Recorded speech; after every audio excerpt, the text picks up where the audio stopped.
What's happening? Hey, we are decided that. Hey, Mr. Rashidi, we decided that we don't have class this week. It's finals week, but we're going to nonetheless stream today, and then we'll stream on Thursday, and then next week, man. So Damon Money. So anyway, so we're here, and before I bring our first guest on, let me just talk a few minutes before we bring our guest on. We have one guest today, and then we're going to see if anybody who's watching would like to jump in into the stream and have some conversations. We had somebody else. We thought we had someone else lined up, and then it turns out we didn't. So anyway, hang on one second. All right. So it is. It's really. We had a really great. I thought a really good semester. A really good semester in terms of the stream. So last Friday night we hit 300,000 subscribers, and which is pretty cool. Like nothing. I think when we started this adventure, we didn't imagine that was going to happen. And well, we never thought about it. We were just doing it, day by day, week by week, semester by semester, and we're still going. And Darnisha is managing to hold things down in 100 Thomas, and Jeff's managing to keep cranking out the videos. And then people, are responding, so that it feels really, really good. We're happy about it. And yeah, so lots happening in the world. And we had a great semester just in terms of topics and all, right? I think that between the students in the class and my own kind of understanding and thoughts about what this is and what we're doing and why we're doing it, it feels like we're finding a sweet spot. And I'm getting more and more comfortable with the volunteers who come up in the classroom, and really working with anybody who shows up there, because people volunteer, they apply to volunteer, and then we got some kind of basic information on them, and then we select them, and on the morning of a class, and they come up. But I never know who. Once in a while I know, but for the most part I don't know who they are and what they look like and what they are going to say. I have no idea what they're going to say. And so I'm getting much more comfortable with this idea that I've been saying for a long time, and that I learned from my wife, that everybody has something to say about the world from the position in which they are standing. Everybody sees something. And sometimes you just have to keep shifting the question a little bit and asking a slightly different version of whatever that question is that you're interested in, whatever the issue is on the table. But everybody in the end has something to say. And you just got to kind of get them relaxed enough to offer their vision. And human beings are smart. That's the second thing. Human beings are smart. And they're insightful, right? Because they see something. And so it's rare that, what's up, Cora, dog? It's rare that people don't have anything to say. So in any case, but sometimes what happens is I might get a little nervous and start pushing something, thinking that, wait, we got to get this conversation moving a little faster, or we got to go in a slightly different direction. But less so this semester. I really feel like I've found a groove and found a sweet spot to be able to just stay relaxed and just see what comes out. And what I'm finding is that people who are watching the videos and responding to the videos are really often very happy with this when the pace slows down a little, right? Because they feel like they're really watching people think and watching students think. And that's essential. That's really important. And that feels really good to me. So in any case, that's the criteria upon which I would say we had a really good semester. aside from, increasing, growing numbers of emails that we are receiving from people that are thanking us for it. So hey, let's Lucas, Jeff, let's bring Lucas on. Our first. He's not here yet. I tried to send him the link, so if he's watching, I sent you the link on your email and sent you a couple of texts to try to get you over here. All right. Yeah. Okay, good. Wandering Yid. The Wandering Yid. I love that. God, the names, people. Hey, listen, man. By the way, folks, Caleb, man, I'm not going to look at a lot of the comments, just putting a few up. But hey, did you send him a text message, bro? Yeah, he's coming. All right, there he is, man. Hey, so listen, so when Lucas, and so everyone knows when Lucas is finished, we'd really like to bring a couple more people in. So Jeff, maybe you and Julie, I think is watching, could figure out who they could email to be able to get the link to hop in, because I'd like to have some more conversations. Hey, so be ready. If somebody else would like to have a conversation, has some questions they want to ask, let's do it. Today's kind of an open session. Hey, Lucas, man, welcome to the stream. Thank you. It's a pleasure to be here, and I'm excited for us to get to have a conversation. Yeah, it's really cool. So I'm excited also, man. So let's just quickly. So you reached out to me maybe a couple of weeks ago, 2 or 3 weeks ago. Well, maybe it's a little bit complicated in that I had initially sent an email.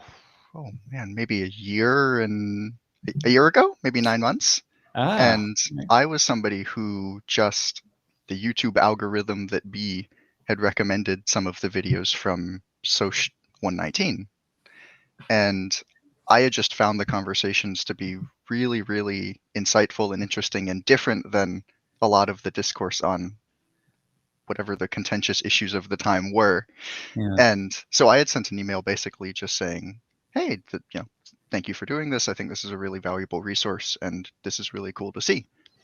And so then following a whatever 8 or 9 month delay, I think then you got back in touch, or somebody on the team got back in touch. I and did. We started having this conversation. Oh yeah, because I'm a knucklehead, and I forgot to check that email address. I think you sent it to sam@social19.org, which by the way, I should add, we created that email address so that people could write emails to me and respond, and then whatever it would be. But because I'm a knucklehead, I forget to check it. But now I'm checking it, man. Like life gets in the way, right? You know what, man? I have 4 different email inboxes that I'm managing at any one moment, and so I actually have. And then in my one email, I have about 4 different emails, the aliases that go into that. So yeah, it does get complicated. Hey, so you're a student up in Boston at Harvard. I am. And what year are you? So I just entered the PhD program, but I also did my undergrad here. So I've been around for a lot of my adult life. Ah, dude. Okay, perfect, man. So you're a perfect person to talk to. And I initially said, hey, I want to. This was when I first said, hey, when don't you hop on? This was a week or so ago. I'm not sure. When was it that I said, oh, let's have a conversation? After the congressional hearing, was it? No, it was before. Right before. It was before. Yeah. So I had been watching. I watched how things are unfolding since October 7th here at Penn State and at different universities. But I've been watching a lot of stuff happening at Harvard and Yale and Princeton and so on, some of the Ivies, where there's really a lot of in Columbia, a lot of Penn, a lot of activism. And I was thinking, of course, I know what that means when we say a lot of activism, right? Like I've been teaching for 40 years at a university, right? So I know what it looks like. It looks like one thing on the outside, but another thing on the other side. But Harvard, I was really watching, and I think it's because I've been watching closely because the media were really following the students there more so than lots of other places, right? So, well, and in some cases, very literally. Yeah, yeah. So, okay, so tell me what have you seen? Let's go back a couple months now. Like, what Yeah. have you been seeing? So, with respect to Israel-Palestine, there has not been a ton of very visible protests prior to October 7th. Mm-hmm. There's around Harvard, there's at any given time, there's a degree of activism that's just around.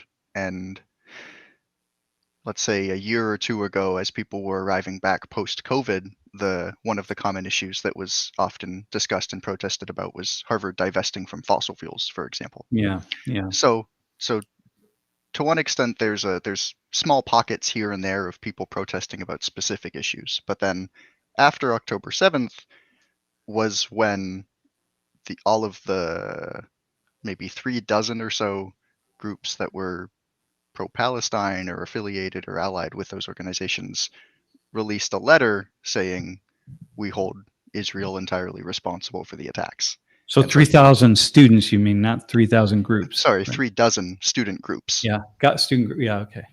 And following. Wait, hang on. 3,000 student groups or 3,000 students who are in different groups? 3 dozen. I believe it was about. Oh, 3 dozen. I'm sorry. 31. Okay. Yeah, sorry. Let me move this a little bit closer. Yeah. So, and that happened shortly after October 7th, and that is what really set off the chain of events, and I think a lot of the media coverage. Got you. Yeah, because it seems like it's so big, right? Yeah, and it's not uncommon for student groups to release some sort of statement for a lot of global issues, at least here. Yeah. That may be something that's a little bit odd about Harvard, I'm not sure, but it's common enough, and student groups have done similar sorts of things for issues in the past. But this was one that caught a lot of attention from really all sides. Yep, I agree. Yeah, it's not that common here, for example, at Penn State, student groups. I mean, we have different groups who will release a statement, but nobody really pays much attention for the most part. Okay, so then how did other so what do you see in terms of activism there beyond people signing their names on a letter? Like, what have you seen after, October 7th? So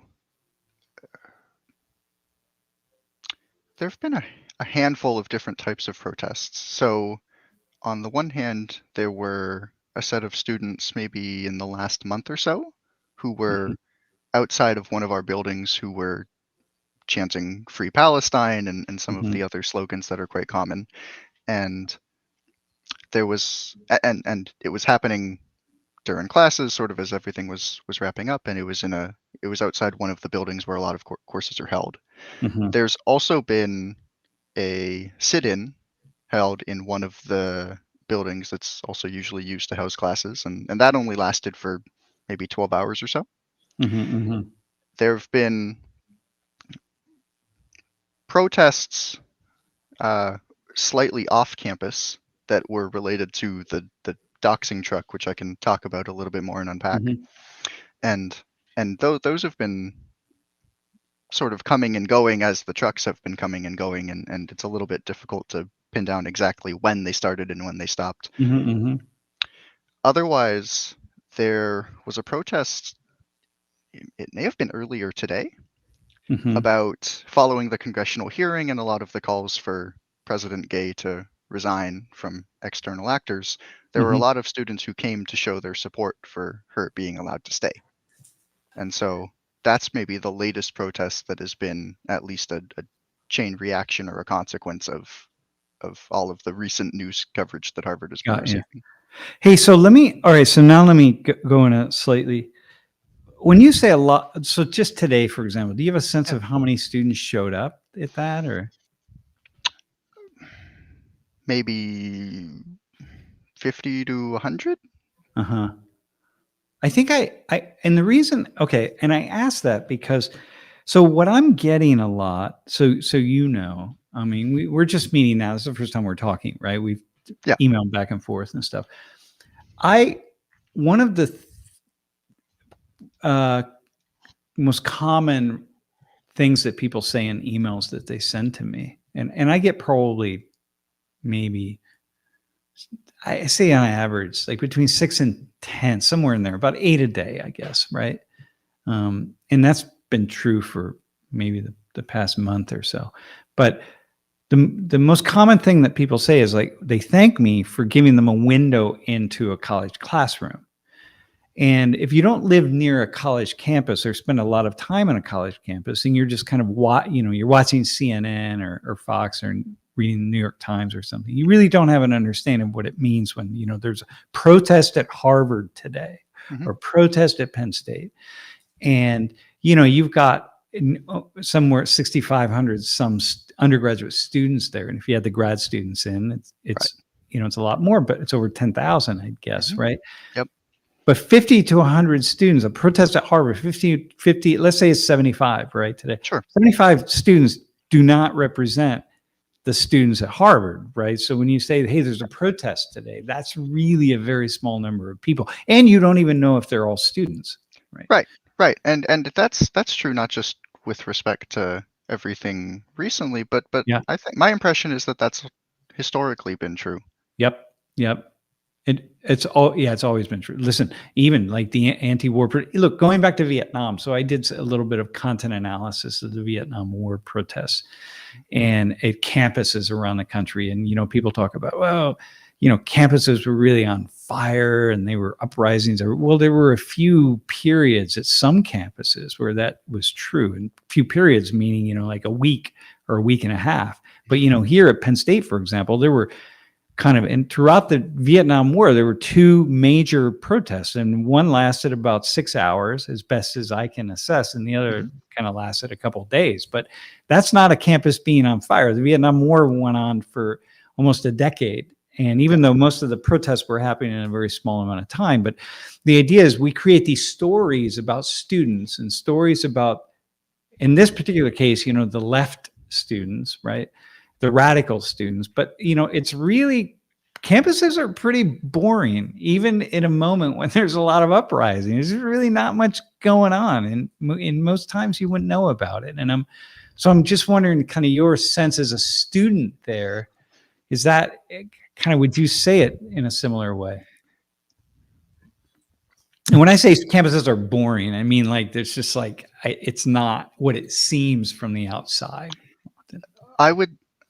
From speaking for myself and the people that I regularly interact with in my life, we have been, let's say, aware of the events happening around. And for example, a few days ago, there was a plane that was flying overhead our main campus, and it had a Palestinian flag. And on one day, there was the phrase "Harvard hates Jews" attached to the back of it. And I think it came back a second day and had a slightly altered version of a similar phrase. And you look out your window and you see that that's happening, and maybe you stop and gawk at it for 30 seconds or a minute, but then you return to your day. And I think that's in a lot of ways exemplifying of what the usual, maybe more typical Harvard student's day has been like. I mean, for context, our semester just wrapped up, and a lot of us are either just finished with finals or squarely in the midst of them. And in the people that I've spoken with, their primary concern is, let me finish up the semester. I'm worried about getting some sort of job or internship this summer. Yeah. And it's a lot of which is very typical for students in their day-to-day. And so I would say that for 99% of students, your daily life has gone more unchanged than not. Yeah. And that's both good and bad, right? I mean, because the other side is of activism, whatever the activism is. I mean, things, that this country was founded on activism, right? Which is odd. It was founded on a revolution and on activism. So, all of the so-called, what we identify as the founding fathers of the United States, they were very much activists. And so there's a way in which activism changes the world, right? The civil rights movement, we can just go on and on about that. So the fact that most people were, even go back to 1772, most people are farming and they're just getting on with their lives, and they really have no idea what's going on. elsewhere. Well, and also to that end too, I think there's one of the things that I've seen is, in my mind, a bit of a mischaracterization of who is actually involved in these protests, even for the minority of students who are attending. The common picture that I've seen is something like anybody with a direct or adjacent tie to Israel or to Palestine. Either you're from the area, you've got family there, you feel very strong cultural or religious roots to that region. Your life is being entirely captured by this conflict, and you're spending all of your time either protesting or organizing around this issue. My experience and understanding from talking with the handful of people that I know who are from those regions is actually that they are, in probably more ways, just trying to get through day by day. And in one sense, you can understand that, in that, I spoke with a young woman whom I know, and I asked her how she was doing, and her response was, "I'm just trying to make sure that my family's okay. I've lost a few loved ones in the past week, and I've got this project that's due in 48 hours, and so I really don't have much time to focus on anything else." And so on the one hand, I would say that it's not all people whose lives are most directly affected by the underlying conflict who you see protesting. Many of them are still inside. And then on the other hand, I know some people who have been going to the protests who themselves don't have any direct ties. They just see and feel strong empathy for a loss of human life. And so I think it can go both ways, in that, you might think intuitively that anybody who's from Tel Aviv is at these protests and screaming and raising a picket sign, but that's not been what I'm seeing here. Yeah, it's not what I'm seeing here at Penn State either. In fact, I have a photo that I just kind of pulled, I found the other day of one of the protests that was happening at the end of November here on our main lawn. We call it the old main lawn, and I didn't see anybody in the photo at all. It was in support of Palestinians. I didn't see anybody in the photo who looked even remotely like they would be Palestinian, and so it's very similar here. So it's kind of but it's a curious thing, right? Like and I know, and one of the things I talk about is I travel a lot, and I find myself in lots of places in the world, and wherever I go, I discovered that, life almost invariably, right? Life that's happening there is just kind of like life that's happening everywhere else. And so, when I read about things or about happening on college campuses, or, it's like, here we had a kind of a really conservative, reactionary, right-wing speaker who came to campus. No, I don't know. No, we didn't. We had, it was this, whatever, I don't know. And some student did something, Well, the headline around the country is like, Penn State students create whatever, right? And I'm like, nah, man, that was 2 students. We got 100,000 students at Penn State University. That was 2 people, like, please.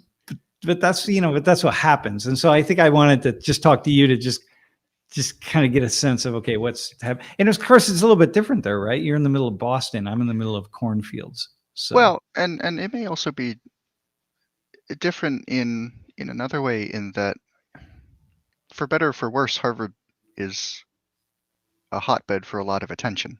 And in one sense, that's really useful, in that if you've thought through an issue and you want to share your views and have a conversation, you get maybe a greater luxury to do that than you would in most other places. The flip side, though, is that you are under usually more scrutiny, and so we're seeing maybe some of the consequences of that as well. I hear that. There's something to be said for, Harvard student says blank as just being attention grabbing, more so than John Smith, who happens to attend a university in Boston, or like Indiana University of Pennsylvania, which nobody really pays much attention to, unless it's something really, really extreme. So are you So are you finding that if you, I mean, so here's what it is here, right? With my students, the vast majority of my students really are not paying attention they don't know anything about the conflict. They're not paying attention to the conflict, and they know maybe a tiny little bit, but really beyond that, they're just not. They're not following. It's very complex. They're not following much of anything. They're not following the meetings over in Dubai either, right? So I'm wondering, would you say that what's your perspective on that? If you kind of like, how are Harvard students? Are they a little bit more, I don't know, like more thoughtful about things happening out in the world, or what would you say? I mean, you don't have anything to test it against, so I don't know, just what you would say. Well, it's a complicated question in a few ways. So one question that you might ask is something like, are Harvard students interested in trying to be more informed? Yeah, dude, there you go, man. Beautiful. And I think broadly here, the answer is yes.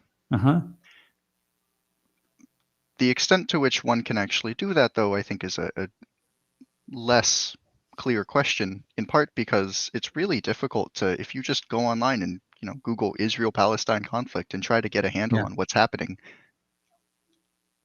it's challenging to figure out what is truth, what is propaganda, what is somewhere in between. And I mean, at the end of the day, anybody who is relatively naive to a situation is going to be subject to a lot of the same traps as anybody else. And it doesn't matter what school you attend or even how interested you might be. Sometimes that can actually be a bit of a hindrance in really ferreting out truth. So do I think that people here are on average more accurate? With the exception of maybe just by the fact that Harvard students are a little bit more diverse and that there's more people who come from someplace internationally. And so maybe you have a slightly higher percentage of people who have very strong personal connections to a region and can get something that's closer to a ground truth.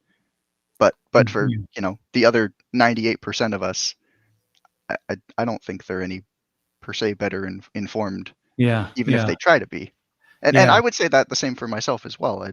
This is a challenging thing to make sense of, even with perfect information, let alone with a lot of propaganda thrown in there and you don't know per se which is which. And it's just one of, I mean, I could off the top of my head right now list off 25 other issues that I would say, like, I'd like my students to be informed about this area of the world, or the conflict that's happening right now, or whatever the case is. I mean, it's just, there's so much, man. There is so much, So I think I might say, I do not think that on average Penn State students are really on average, right, that the majority of Penn State students have a deep desire to be informed about about events that are happening in the world. I just would not say that. And it's, we have different students, right? But I don't think that's true.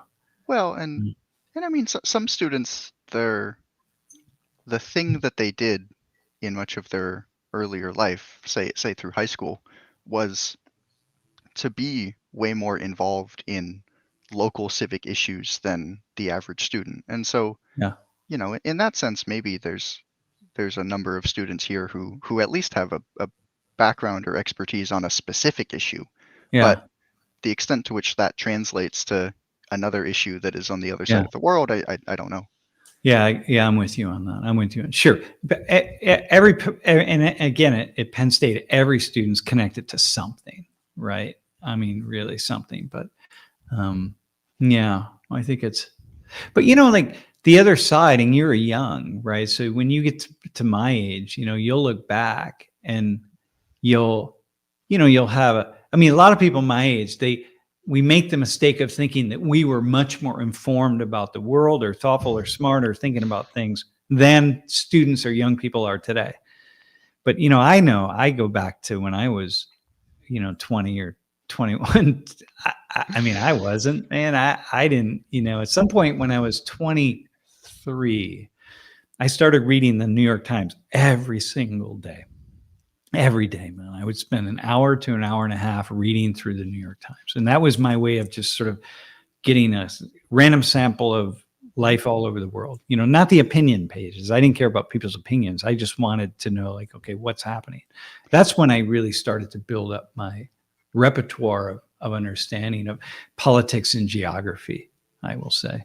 Well, and I mean, my impression is that let's say the illusion of deeper understanding is a relatively universal phenomenon. For example, if I asked you or somebody on the street, hey, how does a toilet work? How well do you think you know the answer to that question? I bet if most people that say something like, well, I'm sure I could figure it out.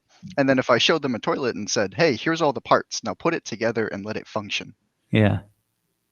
You would have a better chance of me solving differential geometry. I mean, it's just a Rubik's cube. I mean, it's so. So maybe that's a really good example. Well, and one of the things that I'm hearing you say is you may just have you and one in the pluralistic sense may just accumulate more experiences where you've thought you've known something very well and turned out to be wrong. And at a certain point, if you're sophisticated, you look back and go, well, I've been wrong on these 12 other issues that I felt very strong convictions towards. And so maybe the same is being held true here. Well, that's how I feel anyway. And now listen, man, that's the one fallacy. I forget that. Something bar or whatever. I forget what it is. I know I never remember any. I don't remember authors. I don't remember titles. I don't remember anything. I just remember ideas. But the one thinking fallacy whereby the smartest people, the wisest people, the most thoughtful people in the room are the very first ones who are going to say, yeah, I don't know. Like, I don't know. This is a really complex issue.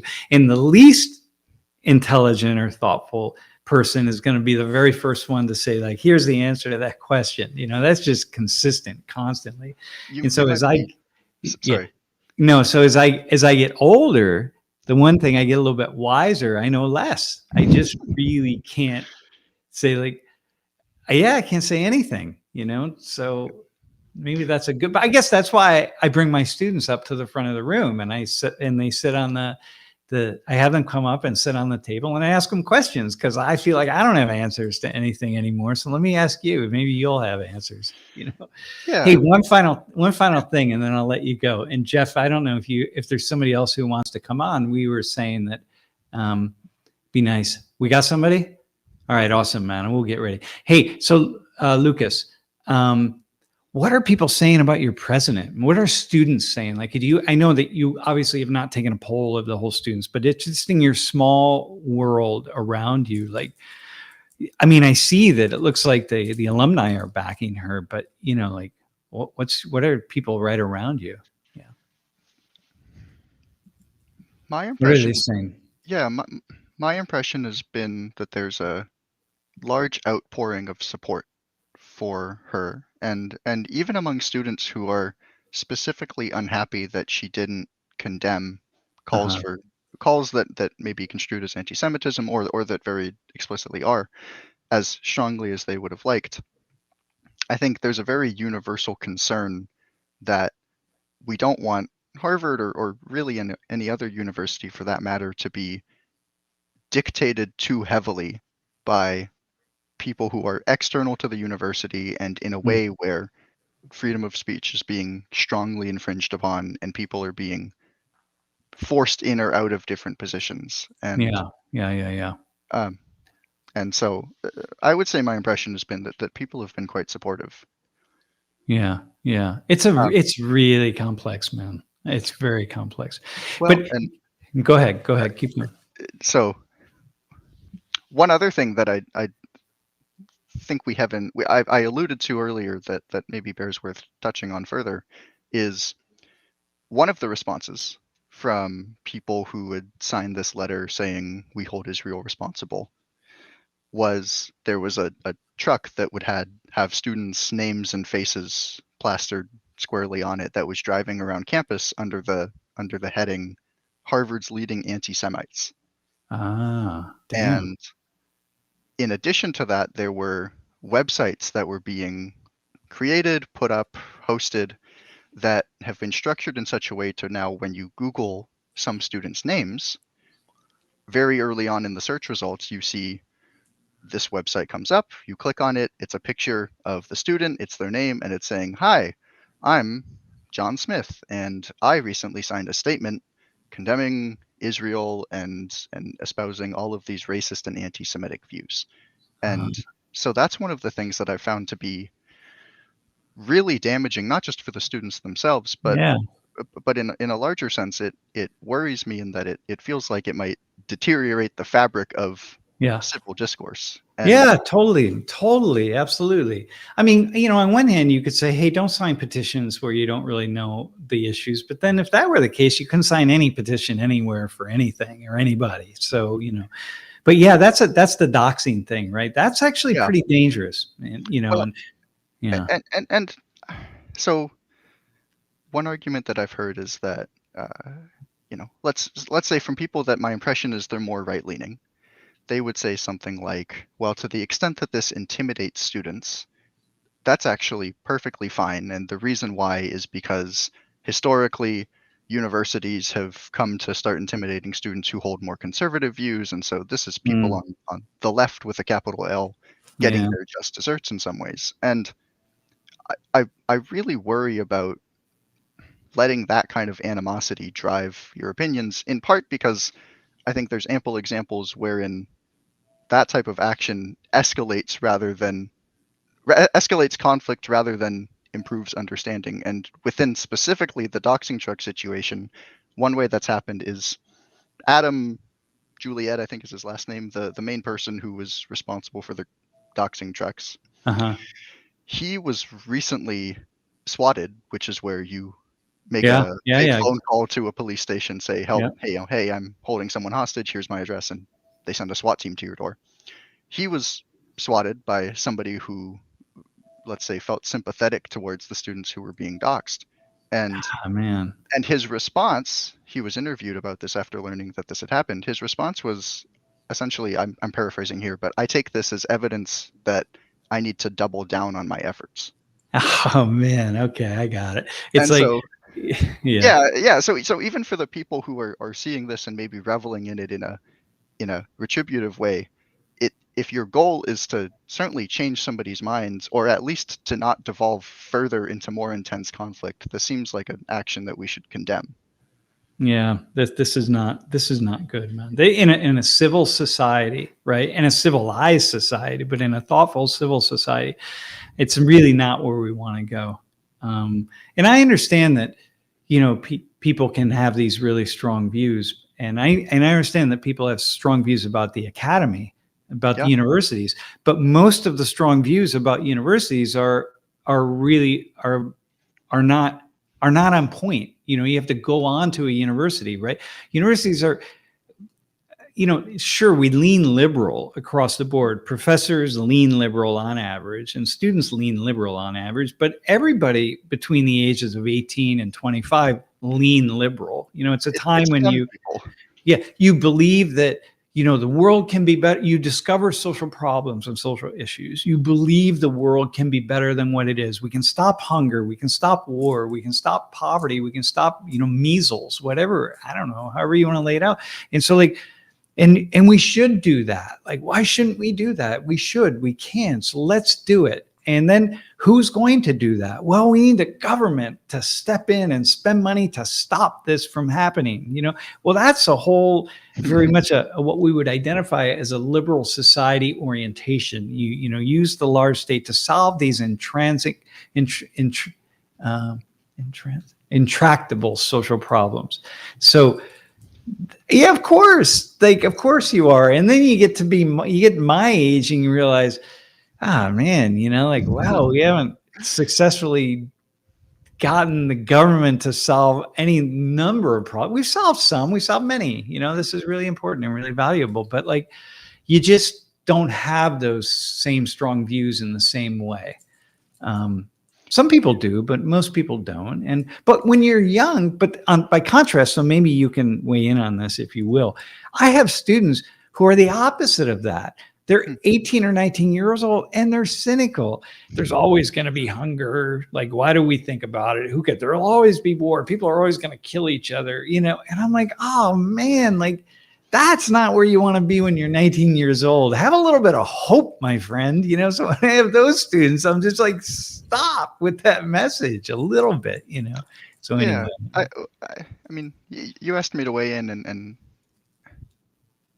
one potential explanation, and this may only be a small part, I don't know, but I wonder about, you know, as people get greater and greater access to news at an earlier and earlier age, if you think about just statistically, what are the things that make the news and make headlines? They tend to be things that are quite extreme, and so, you know, if you've been bombarded with stories and examples and video too of atrocities being committed all over the world, and it's been like that for as long as you can remember, then sure, I mean, maybe that denigrates some of your optimism. Yeah, you think that's what it is, right? It's news because it's rare, and then we assume that that's what's happening all the time. And maybe in part, I don't know, but well, I did. I think that's a good point. I guess a good point. Yeah. There was one question that I was hoping to maybe get your thoughts on, if you don't mind. Mm-hmm. So there's been a lot of conflict among people who are protesting. So granted, we're talking about a minority of students now, but I think it intersects with a broader disagreement or miscommunication that's been happening, and so that's why I bring it up. So for people who are, let's say, pro-Palestine and wanting to demonstrate their support, some of the popular slogans, such as "From the river to the sea," are in one group's mind interpreted as a call for liberty, a call for an end of suffering for people in Gaza, and in another group's mind, it's an almost explicit call for genocide. And you know, on the one hand, people who are maybe pro-Palestine are faced with a weird position wherein you have to thread a needle of, I'm levying critiques against Israel, the government, separate from Israel to denote Jewish people, and then of course Jewish people writ large. One thing that I've heard from people who are Jewish is saying, well, maybe you should use a different slogan. And so, you know, one question that I maybe have is, how do you balance the need to change your slogan without opening yourself up to the possibility where anybody with bad intentions can claim that any slogan that you might choose is in some way interpreted as threatening, and you sort of end up in this situation where you can't say anything at all? It's a complicated question, but no, it's actually it's not that, it is really complicated. I suppose I could write a book on it, but I actually have a fairly simple answer. And I think, and from the river to the sea is from the Jordan River to the Mediterranean Sea, right? So we're going to liberate all of that. And so here's what I would say. The vast majority of people who are saying this slogan in some kind of protest or something never heard it before 2 months ago or a month and a half ago, whenever people started to use this. So we need to start there. So if you had asked people like, hey, what's that mean? And I don't have any idea. Okay. Now you got a bunch of people who are saying this slogan, this statement, you know, this chant or whatever. I was watching a video earlier today of people with this chant, and I'm thinking, well, you all don't know really what it, first off, if I asked you what it means, you would say everybody would have a different viewpoint, right? I don't think any of the people who I was listening to would say, oh, it means genocide of Jews and the absolute elimination of Israel as it stands, right? And give the land back to Palestinians and send Jews back to wherever they need to go. I would highly doubt that any of those folks would say that. Now, some would and some might, but I have to say, like, I know people who are involved in these kinds of these protests, pro-Palestinian protests, and who would have said those slogans. And I'm like, that's not what they're thinking, right? However, what I say is, hey, listen, man. But the point is, once you hear that there are certain slogans that have certain meaning to certain people, okay, that particular meaning to certain people, once you hear that, it's like, all right, I'm not going to, I think you have an obligation to say, hey, I'm not going to use that slogan anymore. Now, especially this one, when we're talking about, if some people are linking it to the genocide of Jewish people, now, mind you, then at the same time, let me go back to people who are supportive of Israel, or not just supportive, but I mean, who really are thinking that. It's like you also have a responsibility to say, hang on, are these is that what they really mean by saying that? For me, though, if I would have any thought about what it means, and this is what I say to I talk about all the time with students, like when they put a swastika, anyone who uses a swastika, what the swastika means, man. I mean, we know what it used to mean, but we can't use it anymore, right? So, I mean, if you're in Korea, you can. If you're in lots of places, you can. But here in the Western world, you can't use a swastika because it has a certain meaning. And it no longer means good health and good well-being and so on. So you can't use it. You just can't. And if you do, and then you're gonna get called out. It literally means the elimination of Jewish people in the world. So just stop. And so that would be my statement on that. Yeah, just back off. You don't need to use that chant. Use a different chant. Like, come on, man. If you want to support Palestinians, there are all sorts of things that you can say that aren't like characterizing or provoking in that kind of way. And the last thing, given what has happened to the Jewish people in the Holocaust, the most kind of mean-spirited, I mean, I'm just going to call it mean-spirited for a second, thing that you can do to a Jewish person is say like, hey, anything connected to the Holocaust, that we're gonna redo that, or we're gonna keep it going, or we're gonna whatever. Like that, that's just evil to go there. So like, yeah, don't. So that's why I would tell my students, or people who I know, do not use that slogan, man. Come on. And do you have any advice then for people who, in terms of when they're thinking about how do I leverage critiques against actions that the Israeli government might be taking that I don't agree with? How do I distinguish that from, let's say, more nefarious intentions? Yeah. Well, I have one the other day. I mean, Lori and I are going to talk about this on Thursday, my wife and I a little bit. But yeah, like, I saw the protest at Penn State where they had the signage, feminists against genocide, free Palestine. I'm looking around for all of these signs. I didn't see a single sign that would reference any kind of sympathy or support for the victims of October 7th. Especially this protest happened when it was being made much more public of all the violence, the sexual violence that was committed against women on October 7th. So if you're a feminist, at the very least, make reference to that. Yeah. Like the horrors that happened on that day. You got to make a reference to that somehow. And then you can make your other reference about Israel or Zionism or whatever you want to mean. But damn it, man, show some indication that you're at least aware that happened, and like shit. Because if you don't, and you're just like feminists against genocide, free Palestine, it's like, well, Hamas was freeing Palestine. They thought they were freeing Palestine. Oh, so that means you support Hamas. Oh, so that means you support the sexual violence against women on that day. I'm like, okay.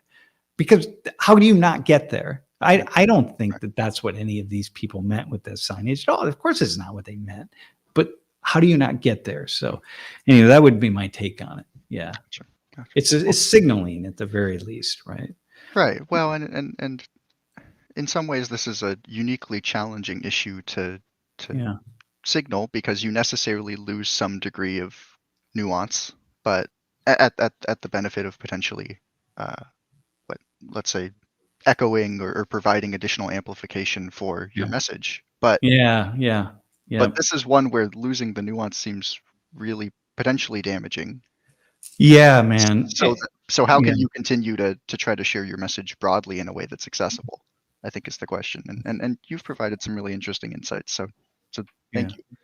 Yeah, you're welcome. Yeah, it's hard. It's very difficult. But it's not somewhere, but at this level, when we're talking, and then this will be the last thing, and I'll let you go. You just have to know that this is so deeply painful and challenging to so many people, and the vast majority of human beings all around are not. Nobody wants this, right? But then you got activism that says, well, that's how we change things, through activism, right? One maybe last thing to say on that is, so with respect to some of my research, a lot of it has been centered around what are some of the predictors of things like civil war. And there are some people, for example, there was a woman, Barbara Walter, who worked with the CIA task force for a long time, and she recently wrote a book. Yep, I know that book. Yeah. And one of the consequences of some of her work has been Americans taking very seriously the question of what would it look like to have a civil war. Yeah. And that worry has permeated a lot of the people that I know, and maybe in the theme of today, not in a way that debilitates your day-to-day life, but in a way that if you list all of your concerns, it's somewhere on the list. Maybe it's pretty far down. Dude, yeah, but it should be near the top, actually, as we approach elections. But right. And so, one question then that arises from that worry is, would you want a civil war? And unanimously from people that I've spoken with, the answer is no. And I've heard a phrase by some political polling institutions that called, instead of the silent majority, it's the exhausted majority. Yeah. And I think if you talk to people, exhaustion is really the thing that exudes from them. And so, my hope is that as people look at these sorts of conflicts, it's, on the one hand, you can feel a strong sense of, I don't even know if you would call it sympathy per se, but for people who have been the victims of things that are just atrocious, feel a sense of shared humanity towards them. Yeah. And on the other hand, you can also feel that most people are probably not in support of this and are just trying to get through their lives, and that this is an exhausting and at least exhausting thing, oftentimes. Yeah. And then if we just allow ourselves to be exhausted and don't pay attention and don't say anything and don't step up, then we have, this is, then we have a movement in directions that none of us want to go either. So it's really tough, man. It's tough. I did a class last fall, last fall, on, I think we called it Not Fun and Games. And so we had Julie came on. She's the Social 19 administrator for everything in the back end. She was in town. She's from Colombia. And then we had a guest, a colleague from Iraq, and they just talked about Colombia and Iraq and be like, hey man, you want to play game? This is what civil war looks like. So you want to look at it? Like, here's what it is. And we had some conversations. This isn't fun and games here. We're not like out just getting our toys and going out into the woods and playing Patriot games or something. This is serious, man. Don't be just making these silly statements about, well, we might have to have a civil war and just clean this out. I'm like, oh man. Yeah. Shit, dude, you have no idea what the hell that means, man. Yeah. And anyway, listen, bro. Hey, awesome talking to you. I knew just from your emails, you were going to be really insightful and fun and interesting to speak with. So, I really appreciate you coming on. Thank you so much for having me. I feel like I've learned a lot. I hope that for anybody watching, that this has been maybe informative and at least shared a perspective that they didn't have 40 minutes ago or whenever we started. But thank you. This has been really wonderful. And yeah, thank you, man. I really appreciate it. All right, Lucas. Yeah, thanks, man. Yeah, be well. Take care. Yeah. Sorry, buddy, I cut you off a second too early. I just wanted to share one of the comments from when we first went live. As a 58-year-old man feeling a bit lost in the 21st century, and our lectures help him understand the strange new century. And I just wanted to say we got a lot of emails from people that are in a similar boat. So for anybody who is a bit older than college age and you feel a little weird about being here, our highest two demographic groups are older than college age students. Yeah. So. Yeah, no, it's 40s, 50s, 60s, and 70s. Yeah. It's people my age who are trying to figure out, feel lost also. Listen, wait, I didn't catch, what was his name again? Up at the top. It was Michael. Yeah, Michael. Hey, Michael, if you're still on. The reason I teach, the reason I do all this stuff is because I'm trying to figure it out. I feel lost, man. I'm like, I am lost. Oh my God. Hey, so Jeff, do we have another guest? We do. I'll bring him on right now. All right. Awesome, man. Let's see. Beau. Can you hear me? Yo. Oh, you got the name right. At least you know French. Yeah, Beau. Yeah. How are you? I'm doing well. How are you? I'm Doing well. killing it, man. Where are you? I'm in Tennessee. Tennessee. Good old Oh, Tennessee. awesome, man. Yeah. Actually, here's a nice sociocultural manifestation. I was named after Beau Duke from the Dukes of Hazzard. Oh. So isn't that great? That's pretty cool, man. Yeah. Oh man. So, You know, the Dukes of Hazzard, I didn't watch much television when I was growing up. Yeah, I mean, there was some point at which I just stopped. And I think that I stopped for sure at the time when Dukes of Hazzard started. I don't think I've ever actually watched it, but I know what it is about people oh yeah, driving of course. around fast cars, you know. It's iconic. Yeah, of course. So for the so South, how at are, least. how did you get to the stream, the Switch 118 stream? Through your talk with the YouTuber Destiny, actually. Ah, very cool. Remember that? Yeah, I remember you were gonna talk. You were gonna bring him into the lecture at one point, and I ended up getting what happened there. Was it just a conflict of schedules? No, man. Listen, there was a little bit of a pushback. No, not here. Yeah, from my wife. There was a little. He was on campus. Listen, Destiny is one of these guys. Jeff, you can describe. You guys know. Well, you're both Destiny fans, so he's just a guy who, first off, he talks a mile a minute, and he has something to say about everything, and he's really willing to challenge. He's an iconoclast, meaning he pushes the limits a little bit. Yeah. He's like I would be if I wasn't in a college classroom. Yes. So, and if I wasn't from Toledo, I speak really slowly. Destiny is my pace turned up like 5 to a factor of 5. Anyway, and he's really insightful and he has a lot to say about a lot of things. But when he was here, there was a little bit of pushback about him being here from certain students who are, I don't know. Are you on a college campus at all? Or are you like? Yeah, I actually just graduated with my associate's degree, and I'm heading on to the University of Tennessee in the spring. So okay, but all right. But well, yeah, yeah. So students can be a little bit less open to being challenged by people who have opinions that would challenge them than I think as a teacher they should be. So anyway, so a few students got activated. Once that happened, I'm like, hey, I can't have it. If I have Destiny in class, what's going to happen is I'm going to be associated with this challenge and this kind of critique. And so I just was like, nah, I can't do that. So I'm always very careful about who comes in the class anyway. I mean, really, yeah, of course. I don't blame you at all. I mean, yeah.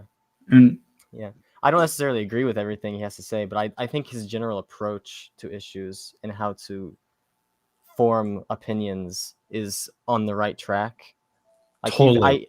I mean, he's one of the very few people that I see on the internet that goes out of his way to really deeply investigate issues. And even if he doesn't come to the same conclusions that maybe he should or that I agree with, the approach and the effort that he puts in, I admire. Bro, listen, man. Jeff, would you say it about him? I think you would, right? Yeah, I would also like to. The reason I'm on here is because we didn't lie during class when Sam said it was a scheduling conflict, because we had to go down to Maryland the next day. And that's true. Our initial plan was to get down there at like midnight, 1 o'clock, and we were like, hey Sam, with everything that went on yesterday, we should also probably just head down to Maryland. Yeah. That's true. That's true also. Yeah, that's true also. So to be clear, I didn't quite remember why you didn't end up talking to him. So well, one of the things that I will say for me is it is a class and people have, a lot of people are just starting out in their thinking about a lot of things. And I'm including myself, for many things. So I'm very aware of that. And so when I bring somebody in who's able to jump around in their ideas in a really flexible way, but they often can sound like they're very opinionated, but the truth is they're just following these paths, which is me, like often, which is what I would be if I wasn't a college instructor. And so it keeps me like really much more much more focused. Right. Mm. It doesn't really help either that I'm not trying to, this isn't meant as an insult, but he is give off a little bit of an insensitive vibe, which doesn't help with some people. Yeah. He's very logically very, how would you not logically oriented and not very not as emotional in orientation, and so it can sometimes come off as though he isn't taking people's feelings into account. Yeah, and that's right. I think that's just his temperament. Yeah, I got you. Yep.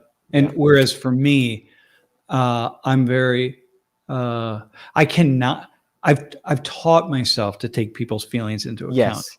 Yeah. And the truth is, for me, I'm so willing to say I'm wrong or I don't know. I tell this story about the very first class I ever taught, man. Do you know the story about this class I taught called Cybernetics? Yeah, you said that you asked students if any. Well, you ended up asking them if they knew what it was because you had no idea either. Yeah, but you were gonna figure it out with them. Yeah, is that true? Cybernetics? It's a really nice way to start off one's teaching career because it meant from day one, I could walk into a classroom and say like, hey, I don't really know, but we'll figure stuff together. Yeah, and I think that, and by the way, I want to say something. I would say almost half, maybe a third of the emails I get from people, they say, because you just said this about Destiny, and they say, hey, I don't agree. Hey, thanks for putting your stream up. It's really great. I love watching the videos. I don't agree with many things that you say, or some things that you say, or no, of everything that you say, but I really like listening to your perspective on things I don't agree with. And I think they see that you're genuine. And that exactly. You're actually trying to find the truth, and you aren't just espousing dogma. Yeah. And imagine you're listening to someone who's talking about all the issues that I'm talking about, right? Mm-hmm. And you agreed with everything they said. I mean, that would be a miracle. That's impossible. Yeah.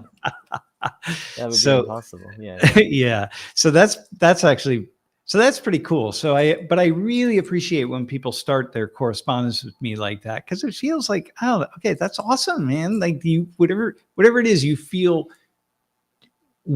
challenged or willing, and which is why I want to increasingly bring have these kinds of conversations and bring people on who will challenge me more, so in any case, what do you have a particular question or a particular? Yeah. So, I mean, there's several questions, I guess. This is actually, let me think. I think one of the things that sociologically that sort of, or at least socioculturally, that's bothered me for a while is the idea of white privilege, and not the idea itself, because I agree with the idea of white privilege and I acknowledge that it exists, but the actual phrase, the term itself, I feel like when I talk to a lot of people that are like very conservative, they get so bogged down with the actual phrasing itself and what and it just seems like it's too loaded of a term, and that most people, like if you actually walk people through, if you walk them through what it actually means, I find that most people agree that it exists, and that it's really just social advantages for certain groups of people. But the phrase itself just seems so problematic to me, and it actually ties back into what the guy before was saying about forgive me for forgetting your name, but Lucas. Lucas, about sort of the implications of like group mottos or just names for phrases, and that the implications that those phrases or terms mean at face value can be very problematic, but that and I've commented that before on certain sociological videos, and then I've had people that are like African American or whatever comment back and basically say, give the critique that he brought up, which was that there are going to be people that are going to, with ulterior motives, that are going to continually attack phrases just because they actually just disagree. They disagree with the actual meaning of the phrase and what's behind it. Yeah. So I don't like- know, but like what is your? Go ahead. Let me just say this, and then you ask your question. Yeah. Like they would completely deny any level of white Yes. advantage. Yes, Right? of course. Yeah. Okay. Yeah. Which is, yeah. I Yeah. don't see how you can be like Mhm. delved in history or anything and have that opinion. But Mhm. but yeah, I guess. Do you think that there's any merit to changing terminology like that, or? Well, the term will change over time, right? We'll start using. We'll come up with a new word, and maybe it'll be like white advantage or Yeah. I got one for you. Eurovantage. How about that? Yeah. That's a cool term, even though it's like Euro. I don't know. I spent a lot of time in Europe, and the white America and white Europe are very, very different places. Oh yes, of course. So, but I think, wait, hang on one second. Yeah, you're good. I'm gonna close my door because You're good. I hold understand. So We're getting to here's see the what I home would say. office. Yeah, hey Jeff, hey, you can send me a private chat if there's somebody else coming on or something, okay? Yeah, hey, don't be afraid to kick me off anytime. Okay, all right, Yeah. that's cool. No, you have that glow behind you, sort of like yeah, you yeah, know, I need like that. a no, I want to Yeah, hang out. I often get told I look like I'm Yeah. in a hotel room. Hey, so no, I think that you're right. If we just look at a certain advantage, I mean, but here's a problem, right? People start throwing, if lots of people start throwing this white privilege term around, they're going to misuse it, and they're going to use it in places like all white people have privilege. So it's like, okay, hang on a second. Yeah. All white people, and what do you mean by that? What do you mean by privilege? Like, what are we talking about here? And like, because it doesn't, because it's just not true. It's so silly. Almost there's almost nothing you can say that all white people have privilege about. Like, I don't know. Yeah. I don't know what all white people, what it would be that would make all white people privileged. So people also misuse the term, and then that throws other people off. Yeah, but that's where you just have to clarify that it's some sort of nebulous. It's not even nebulous actually. It's just social privilege. It's the idea that you're not being discriminated against based on your skin color necessarily, or you're less likely to be discriminated against. Well, but here's the thing though, man. And there's a point of time at which once we start living the day-to-day, okay, day-to-day life, look, you're down in Tennessee, man. So there are a lot of places in Tennessee where I can find a lot of white people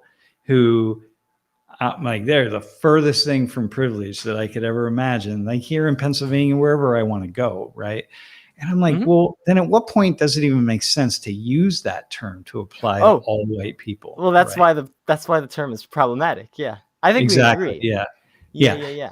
Because privilege is sort of, I mean, there are different types of privilege, and that's really the problem that we're running up against. Is that what the phrase is referring to is social privilege, but then people hear it and they just hear privilege and they generalize it to all types of privilege. And of course that there are people in like deep Appalachia that are extremely poor. I've seen some of the poorest people I've ever seen are in the northeastern parts of my state. It's awful. It's absolutely awful, and they're all white.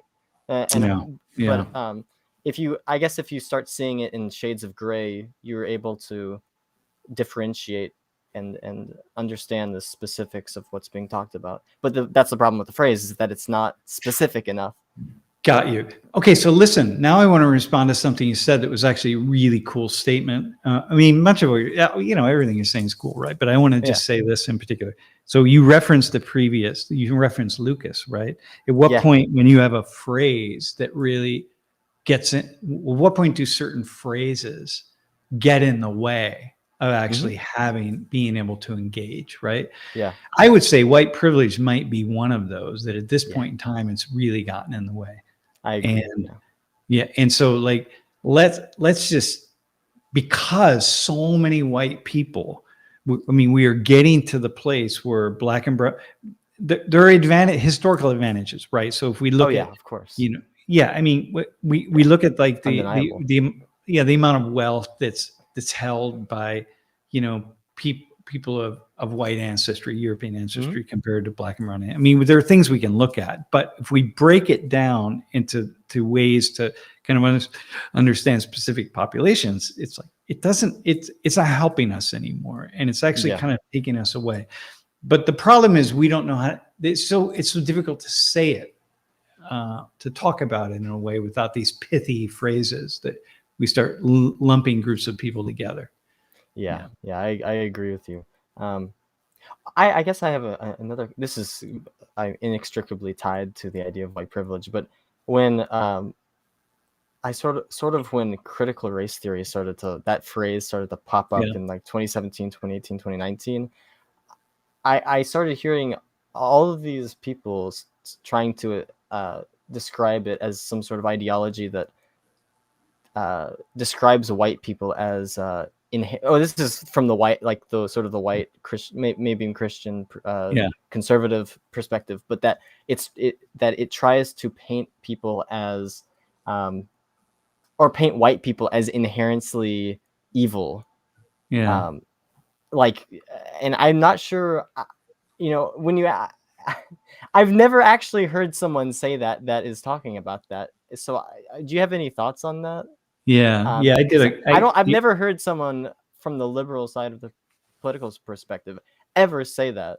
I'm sure someone has. Of course, there's going to be one person that says that. There's somebody out there, I suppose, would. But I did a class on critical race theory because I think it was not Reason. I forget which magazine called me the face of critical race theory in the United States, right? And I'm like, that's like, whoa, hang on a second, man. Like, what? And then I do this class. So people don't know that, right? I do this class on critical race theory. And all these people who identify as conservative are watching the class and commenting on the class. Like, this is the guy who his ideas should be out in the world. Everybody should be listening to this guy, the way I'm talking about race and critical race theory and so on. Because I was, like looking at it, examining it critically. Meanwhile, on the other side, people are being told, this guy is the face of critical race theory and everything that's wrong with academia in the United States. I'm like, wait, which one is it, man? How does that feel to be late? I actually have that written down as a question. Like, what is it like to be, what from your, do you just, I guess you probably just laugh it off when you get labeled. Well, I don't, from as too conservative at the same time as being labeled too liberal. Well, listen, you know what I mean? People who actually watch the class or watch my videos, they understand that you can't label me like that. No, and that's all that matters to me. But the only time it became a real problem is when Tucker Carlson did his two like hit pieces on me. Well, the second one he called me Jeff just called me Sam. They call me Sam Williams and not Sam Richard. But which did he actually do like a bit on? Like, he did a bit on me on his 8 o'clock network, man. And that was it was Mark Stein who was filling in for Tucker that night. Oh, yeah. I see. Yeah, he did it, and he missed you got my gypped. name. Oh, wait, I can't use that phrase. I'm sorry. That's some of my. That's like one of those terms that is so built into like Southern language that it's just a part of my vocabulary that I have that's to. all right. No, that's all right. Don't worry about it. So the point you asked how it is for me, well, it's fine, except when somebody does something like that, and then I'm getting hate emails every 7 or 8 or 10 seconds, right? And then that's just really painful, because it's so not what it is. But that's the risk. That's the risk you take, of kind of being out there. And I try to continue to be really, really, thoughtful. But here, this is my final thing on critical race theory. Yeah. Critical race theory initially emerged as a highly theoretical, legal based, theoretical, political based way of critiquing race in the United States. Okay. Yeah. Among academics, this was not out there for average people these are articles that when I open these articles, and I go back like 20, 30 years, right? When I open these articles, as somebody with a PhD who's thinking about this stuff, right? Yeah. I'm like, I don't know what the hell this person's talking about. You know what I mean? But it emerged as a very select group of people talking, academics talking to one another. Okay. Yeah. Well, then when you take that and people start defining it in their own way, well, here's what critical race theory is, and here's what it means, and then suddenly you got all these folks who are like themselves going to start telling everybody else what it is. It's like, well, first off, I'm not sure that's actually what anybody was talking about in the beginning, but let's just say critical race theory is just a way of kind of critiquing or thinking about race in kind of new ways that, challenges certain assumptions about inequality, right? Well, we've been doing that for, 50 years, right? I mean, doing it longer than that, but so it's like, yeah, so it just sort of took on a life of its own. And then what happened, people in the more conservative world just took that pithy phrase, CRT, critical race theory, and then they were able to really use that and start saying, okay, this is what they're teaching to our first and second and third graders and so on. I'm like, damn, not those books, like yeah, it's so complicated. I'm looking at these books and I'm like, I can't understand this book. Trust me, we're not teaching this to seventh graders, man. For whatever, like, come on. But in any case, it just becomes a war of words. So, and that's where it's like, that's politics. It's always twisting, meanings and so forth. Yeah.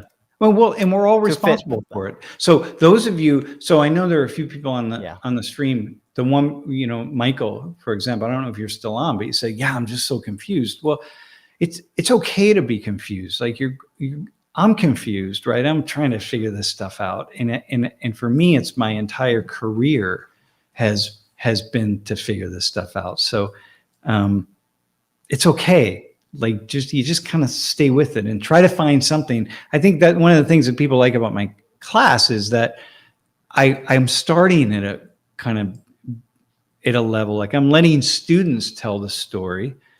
And if they're telling the story, then we're gonna have the conversation at a level at which it's going to be more understandable, right? If I were doing classes if I were lecturing about various topics, dude, I don't know. First off, I'd be talking to walls, right? But it's just too complicated. It's too Anyway, okay. Go ahead. No, you go ahead. I was just going to say, do you think there's an extent to which people, this is way easier said than done, but I understand that. So first of all, I'll get that out of the way. But do you think there's an extent to which people need to just sort of accept that the world is always changing, always has been changing, and will continue to change? Yeah, for sure. Because if you read history, it's always been that way, and and there's no reason to assume it won't continue to be that way. So I'm not blaming people that are sort of, get caught up with nostalgia or reminisce over how they grew, the social or sort of the social environment in which they grew up, and sort of mourn that, because that's understandable. But at the same time, if you understand, sort of the reality, how, is there a way in which people can come to accept that? I would say for me, I've come to accept that. And I don't just make these generalizing statements like, well, the world's like always been fighting or at war or this or that, and always will be that way. But what you're saying is, no, the world is transforming constantly. Yeah, of course. Yeah. And I think that, for sure. But here's the other thing I want to add to that. But the world also is governed by, as a sociologist, there are certain so-called sociological laws in place. Yeah. That are also always happening. They're always in effect, right? And so, you also kind of know what those are. And once you kind of know what those are, you realize, for example, what the conversation Lucas and I were having is that in any collectivity or group of people, a very small number of people will be the most activated. Yeah. They're going to be the ones that are out front and speaking. And then and then another sociological law is that we will always look at those groups of people and assume that everybody in the group thinks like the people who are most activated. That is. And you got to say like, no, that's not what's going on. You have to fight that. And, yeah, these are the unfortunate. I guess these are the sort of unfortunate, or not. I guess it's not necessarily unfortunate because what this is it's sort of these are leftover tendencies from our evolutionary history. Yeah, but, maybe. I mean, that's what the evolutionary psychologists would say, I guess. But Well, I guess the one constant is human nature, and so. Well, but human nature is nothing more than the ways in which our DNA and is sort of structured, the ways in which the human soul and psyche and spirit come together inside of our bodies. This is very, it's incredibly complex, but there are things that we can know, right? And we do know. Oh yes, of course. We see this. And the ways in which human beings interact with one another that they don't really fully understand, but they're doing it on the basis of just what human beings are going to always do. That's why we have the science of things like sociology, because we want to know.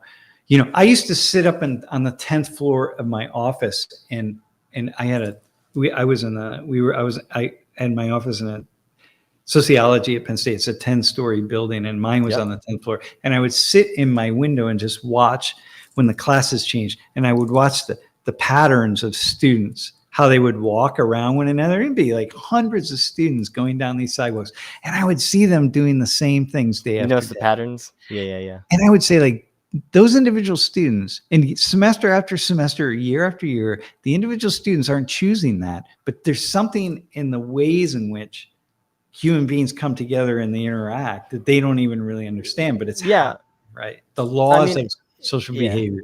If there weren't constant, or if there weren't cycles and tendencies that we had, then you wouldn't be able to organize this into a science in the first place, because it wouldn't be organizable. It'd be random. Yeah. So, it would be completely random. Yeah, dude, that's a very cool insight right there. Yeah, that's a really cool insight. So I'll borrow that, actually. Yeah, for sure. Hey, Jeff, is there anybody else that is interested in popping out for a few minutes? Wait, no, but we have some questions. All right, go ahead, man. Beau, just hang out here, and I'll. For sure. Some questions. What do you got? Let me see. This is going to cut me off, kind of. Grandpa's Place asked about the donations for the school down in Brazil. Does Sam make any trips down to them, or do you just send money down to them? No, you know what? I don't. I was in Brazil. That's when I first met Marie-Lucy. At a TED Talk.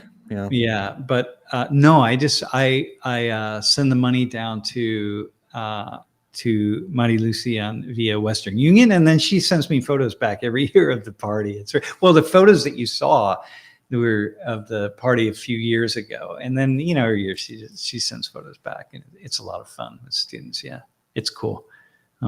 So that's it. We have a lot of other projects too, by the way. That just happens to be one. You're done, bro. What's an experience struck with you the most? I think we had an experience working with students in Ethiopia that for some reason that just really hung with me, man. Something about the students and young people. Yeah. I don't know what it is. I don't know what I could say, but I think I might say that. For me, the most crazy experience I had that has always stuck with me was with Sam and Lori. I'd been down to Haiti half a dozen times, but second to last time I went down was with them and a bunch of students, and we visited a hospital, and that hospital trip has stuck with me. I think about it almost every week. Like it was rough. Like just the emotions and the wanting to help, and knowing that you can't help anybody really. It was really tough. Yeah, it was a city hospital, so it was really, really no private money at all. It was I would say for me, that was the most challenging experience of my life, actually. Yeah. I will say that. Yeah. I've had a lot of challenging experiences. Do I feel obligated to hold back in class? Yeah, I do, actually. But I mostly, again, I've trained myself to be deeply curious at the level at which I think my students are curious, and I think people who are watching and watch the videos and watch the stream are curious. I've really trained myself, because what's happened is I've trained myself to try to simplify reality as much as I possibly can. Like the more, so this goes to what Beau is just saying about like science, sort of the like scientific methodology. If you can get the science down to the most simple possible explanations, you really going somewhere cool.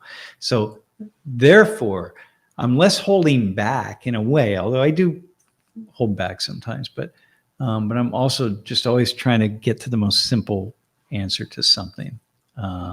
It's kind of similar to like the idea of like Occam's razor, like the simplest.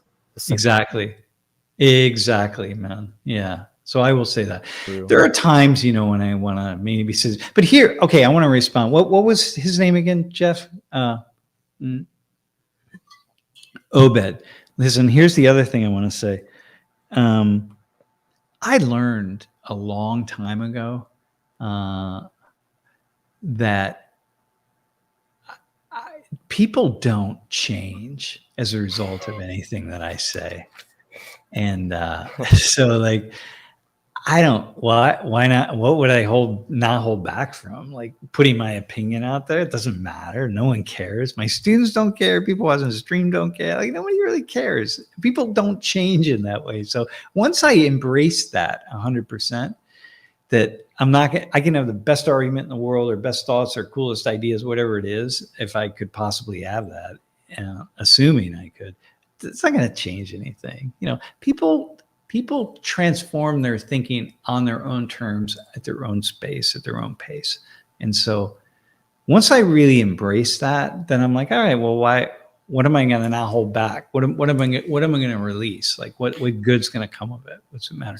There are certain topics I don't talk about in class though, right? I don't talk about sex. The only time we ever talk about sex was when Lori came in and we had a lecture we used to do every semester, but we don't do that anymore. And, you never watch me make a joke that will even slightly talk about sex. The last time I did, Jeff, was that one maybe two and a half years ago, and then you and I cut it out of the video immediately. I made just a little kind of what was kind of a funny joke. I don't think Jeff thought it was funny. I think I know what you're referring to. It was almost a dad joke. So I don't touch that.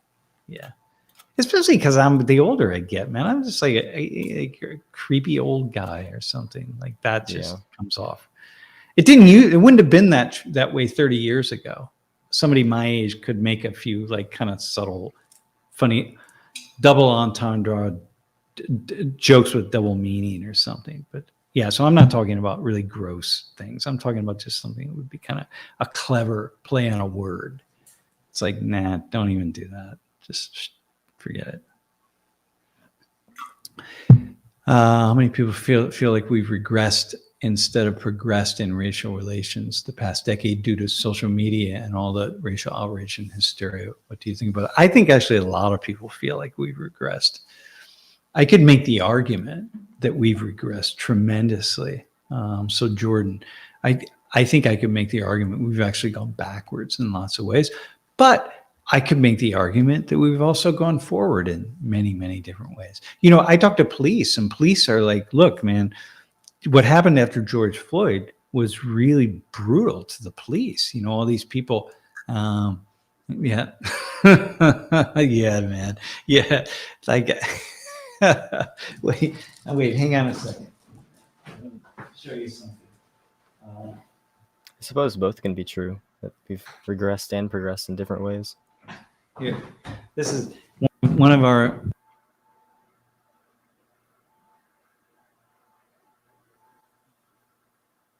Periodically, I get it. Joke. I think you knocked a cable or something. Wait, hang on. How about now? Good? You're good. Yeah, it's good. Yeah, I'll have somebody. If I'm wearing that shirt, some man of a certain age will tell me a dad joke from across the way or whatever, right? Anyway, hey, what was I saying before I jumped out? Race relations. Oh yeah, okay. So I could make the police, who I've talked to many police who have said, "Hey, look, man, the truth is, even though people have really gone after the police and criticized us and try to take us down in so many ways, it's actually been good, and there are all these different ways in which we have been forced to address some accountability for some things." And so like, oh, so it looks like that really divided the country, and blue lives matter and white lives matter and everybody's out doing it. The fact is, many very thoughtful police have said, and I would say the same thing, like, no, this has been good. Like, we've had, one cop I was talking to not too long ago was saying, like, I've had conversations with other police officers that I never would have had in the past because of all of this, people coming after us the police as an institution. And so, like, okay, well, so now you go back to the question, have we regressed or have we progressed? And I'm like, and like, I would say, well, that's progress, man. That's actually, that's pretty cool in that way. In other ways, you could say it's bad, but this is the thing. These things are very complex. All right, man. Hey, Beau, I'm going to let you go. Somebody else is going to pop on. And hey, thanks for jumping on. I appreciate of course. It was great talking to you. And thanks for watching, man. Yeah. All right. Yeah, for sure. Your All right, comments. see ya. All right. Listen, last question, and then we'll hop off. Yeah, we're gonna just have to wait a minute. I just sent him the email. David, once you're in the call, we will go ahead and add you. If there's quite a bit of questions in chat, and the number one way to ask your question is to send an email to staff@social18.org and ask to get on the stream, and I'll bring you on. Yeah, and you don't have to. And by the way, anyone in either now or in the future, I mean, now we're going to cut off because I have to go have my nightly beer with my wife. But you don't have to be on as long as Beau was. You could just come on and ask a question. We can go back and forth, and you're done. I think a lot of people maybe feel like they have to have something to say, and they got to be really, really thoughtful or something. Well, first off, remember, everybody's thoughtful. So, okay. But you could just ask the question. We can go back and forth quickly. And our dad joke of the day. Dude, man, I don't know. I used to think it's just because I'm from Toledo. My wife thinks maybe it's because I'm from Toledo, but I don't know, whatever. But I don't. This is one of the reasons I don't have kids, by the way, because I just know I would just annoy the heck out of them with stupid jokes and like, oh my God, can you imagine being a teenager? Those of you who tell dad jokes, you're teenagers who secretly they despise you, but later in life they'll adore you, and that's what you got to hang on to. But you can't push it too far because they will continue to despise you if you push it too far. But I think we want dads who are kind of creative and clever and funny. All right, man. All right, Dave, we will bring you on now. All right, man. Hey, Dave, how you doing? I can't hear. Yeah. All right. Hang on. We need some audio. I'll keep talking till you figure out your audio. I still can't hear. Yeah. All right. Hang on. I'll go ahead and pull him down. Next to the microphone. All right. We'll see how it goes. Hey, everybody. So let me just say the following while we try to get Dave, his audio set up. Maybe, I guess he's got to go to settings up on the right, bro? Anyway, what I want to say, well, Jeff's working on that. Yeah, Obit, yeah. It's for my teaching, it's common sense. Yeah, there's a lot of common sense. Hey, this is what people like about somebody like Jordan Peterson, right? The problem is Jordan, he just feels like he's just angry. Maybe it's just his voice. He feels like he's angry, but I like him. That's common sense, right? That was like book he wrote that had so many people wanted it. But polite, well, maybe it's just that increasingly what's happening is that people are setting him up with debates with people. And I don't do that. I just refuse to debate somebody. I don't have any interest at all. And seeing like who can be right or who can be wrong. Or sometimes people will take one of my videos and they'll set it up in some kind of debate way or something. And it's like, I don't like that. Like, don't do that to me, because I'm not, or they'll say like, hey, here's this professor telling such and such group why they're morons or whatever, why they're wrong. And they'll use my video. And I'm like, don't do that, man. I'm not doing that. I never would do that. We have a preacher on campus, Gary, who's been there as long as I've been there, and he comes every day and he preaches from the steps of one of the main classroom buildings. And that's what he does, and people support him, and it's good. Like it's awesome. I like him. And I tell students, hey, go debate Gary. He's called Gary the Willard Preacher. Gary Cattell is his last name. Go debate him. And because people say, oh, he's so close-minded and he's so ignorant and he's like always saying these really negative things or whatever. I'm like, well, go debate him and try to win a debate with him, because he's really good. And like you're going to learn more doing that than you will in your logic or with some other class. So like, go debate Gary and do your best with it. Yeah, there's Gary. And anyway, he and I did we were raising money for so students will do stuff like that. Like that young girl had that photo, I love my two moms and stuff. And like, okay, well, that's Gary's cool with it. But we were raising money for Haiti for a project, and this was run 18 class. So we used to have discussion groups, and every group would raise money, and then we would send it down. And we funded lots and lots of projects in Haiti that way. But one group said, hey, we're going to sponsor a debate with you and Gary. There we are.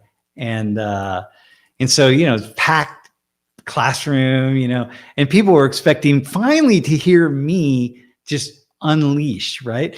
But all I wanted to do was listen to Gary talk, like without being on the steps where he really has to yell. I just wanted him to tell his story and really say what he actually thinks.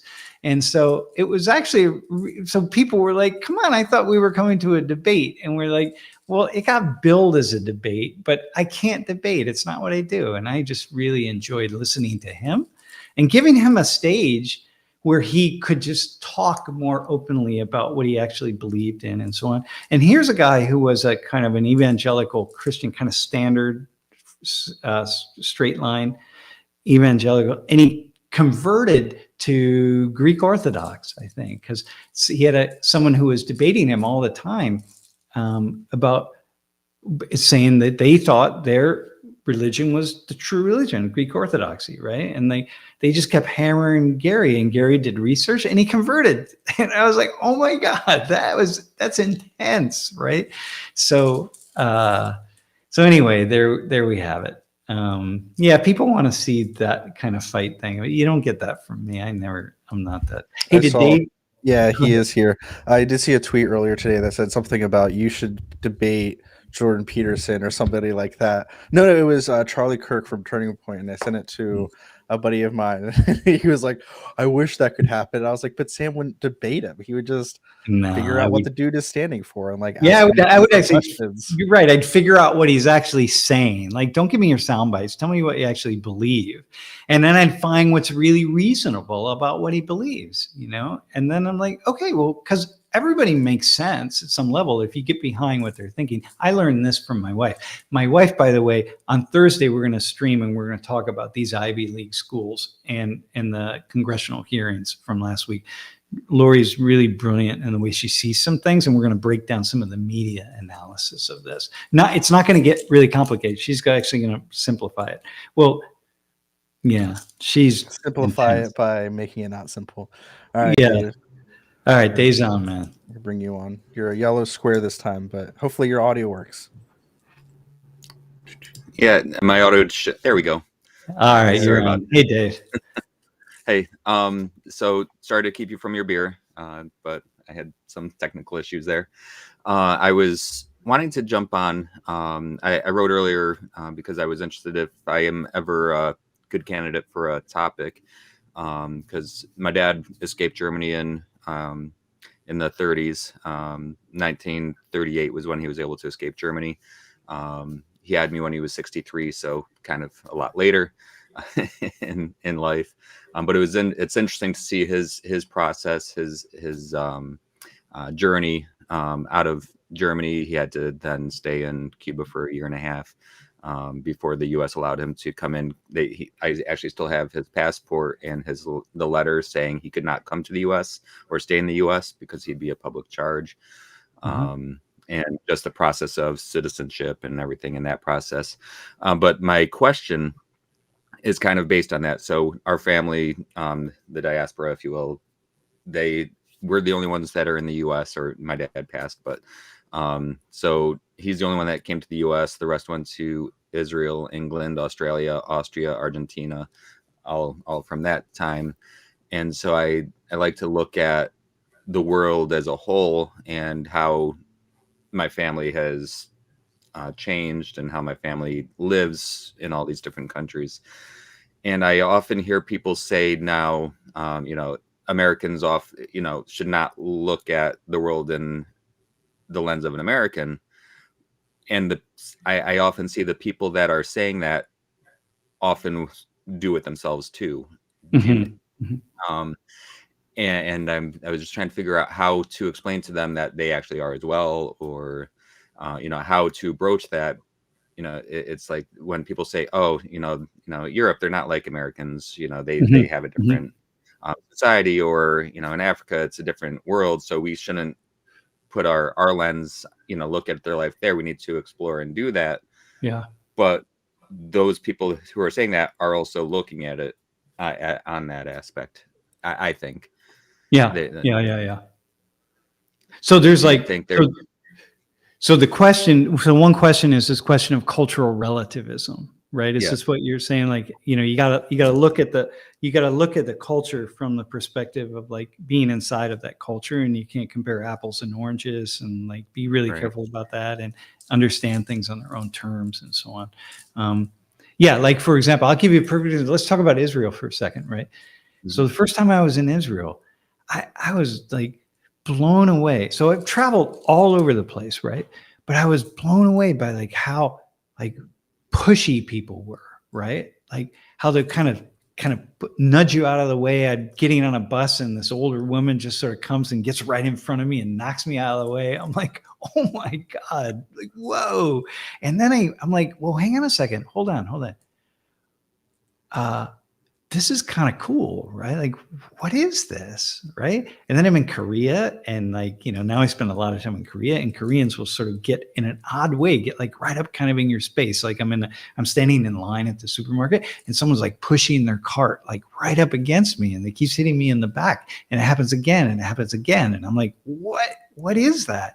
So then my first thing is, my sociology side kicks in and says, okay, this is really interesting. I haven't experienced this anywhere else, right? So this would be the good things and bad things. Like I gave you two things that aren't really, they're negative, and I suppose in a way that I describe them, but they're not necessarily negative, right? Because I could come up with other examples when they're not that. So then I say like, oh, okay, so this is a curious thing. What is this? Where's it come from? Have I just not noticed it in other places, or have I missed it, or whatever? At what point are there certain things that we would? So that's the beginning, right? I start with a place of curiosity. So like, right? And if you travel enough, and if you open your eyes enough, and I want you to respond to this. I want to hear this. If you travel enough and you connect with other cultures enough, and cultures that are very different from one another, and you keep your eyes open, you're really opening, you're trying to be aware and not judge, but really just see, then these kinds of things become really fascinating. And then I think, okay, but aren't there certain things that are just going to be negative? Like, for example, elbowing somebody out of the way to get on the elevator, like pushing by me. I'm just getting ready to get on the elevator, and here comes this woman. You know, I'm in, you know, Jerusalem, right? And she just comes right past me, and I'm like, and gets on ahead of me, and I'm like, well, how is that not rude? And I'm like, well, how is it rude? Why is it rude? What is that? Why is that a problem? Like, what's the problem? You know, like, just based on what we grew up with. Yeah. Well, even like anybody, most people would say, like, well, but you just don't do that to another person. I'm like, well, she just did it. And then the next day, this other person just did it. And like, yeah, we don't really, in the US, we would be like, hey, what are you doing? But like, it happens so many, and I'm giving this story because it happened to me so many times, right? I'm like, so why is that a problem? Right? Like, this isn't like female genital mutilation, right? That one I'm not going to get to. I had a conversation with a woman. I entertained her via email on female genital mutilation. I'm like, give me the best argument you can for why and how this is okay. And what female genital mutilation, if you don't know, it's cutting the clitoris so that women don't feel the kind of the arousal in the way that you would, because the arousal is in the clitoris for women, right? So it's like, so for me, I'm like, give me a reason, give me your best arguments. And then she gave me her argument, and I come back and I'm like, yeah, well, what about this? What about that? But remained open the entire time, because I'm waiting in my life for someone to finally explain to me how and why and when female genital mutilation could be okay. And she kept coming back. And she was a brown woman. She was not a white woman. She was African, right? She was from Sudan. And I kept going back to her. And this went on for probably a month. And I could never get there. And I wanted to. I really wanted to see that this could be okay sometimes. Like, and when I say that, by the way, anyone like Dave, when I say that, when I'm saying that intellectually, like I want to break every thought that I have that I feel like is inside of a box. I want to break it down. I want to get it outside the box somehow, but there's few things that I can't, you know. So basically you were looking for the intellectual curiosity, or the idea is to find out she believes it's okay, and to find out why, and then also to see, even though it probably would not change your opinion on it, just to understand why, you know, where they are coming from, why it would be appropriate in their culture for that to happen, and then to see if that's a valid reason for, like, not a valid reason, but if that, to better understand why they truly believe that is the appropriate thing to do. Yep. Yeah. Why it would be okay. Yep. And you do millions of young girls are mutilated, you know, every year, right? So this is not like, I mean, we're trying, you know, the world's trying to ban this, right? But well, when it's that many people, and I'm this American guy sitting over here, it doesn't matter that I've been around the block, you know, but I'm just sitting here and I'm like, oh, I'm watching what you're doing over there. And there are millions and millions, tens of millions of people that are thinking this is okay. Who am I to like say that you're wrong? But then I think, but wait a minute, hang on, man. This is women. This is some things are going to be wrong. You know, you look at you, like look at your family, right? Like genocide's this is a problem. So I can't I'm not even going to make the argument. Well, there would be some times when it would be okay to try to genocide an entire group of people. It's like, I'm not going to do that. Right. But then I'm thinking, but this is like a micro piece, right? Right. So I'm like, well, if that many people, let me just be true to who I say I am and really try to listen and understand. But I wasn't able to get there. Right. Yeah, it would be interesting if it would be possible to get there, because I'm with you. I'd love to find out, you know, how it progressed to come to the point where it's just done, and they say it's okay, but they can't articulate why a way other than what they already believe. What they already believe, and sometimes it's a cultural practice, right? Yep. And then I asked her, so I gave her the opportunity, hey, because she watched one of my videos and I mentioned it, right? And then this was years ago, right? A number of years ago. And I'm like, but she's never been asked to articulate it. So I'm like, okay, here, go ahead, man. Here you are. And I was asking her all sorts of I was leading her along. Like, well, what about this? And what about that? And I was giving her the opportunity to open different doors and like make an argument for it, but in the end, I wasn't convinced. It's not to say I couldn't be convinced someday. At least maybe it's a good thing for some people. Hang on, but if you're watching, it's the reason I'm talking about this because it's the one. There are certain cultural practices that are just wrong 100% of the time. This is one of them. So female genital mutilation, and yet here comes this person coming along and saying, "Well, I don't think you understand it." And so therefore, let me teach you. I'm like, hey, teach me. Right. So that's kind of what I mean when I say that. Definitely male genital mutilation. Yeah. Yeah. So what go ahead. No, you go ahead. Yeah, go ahead.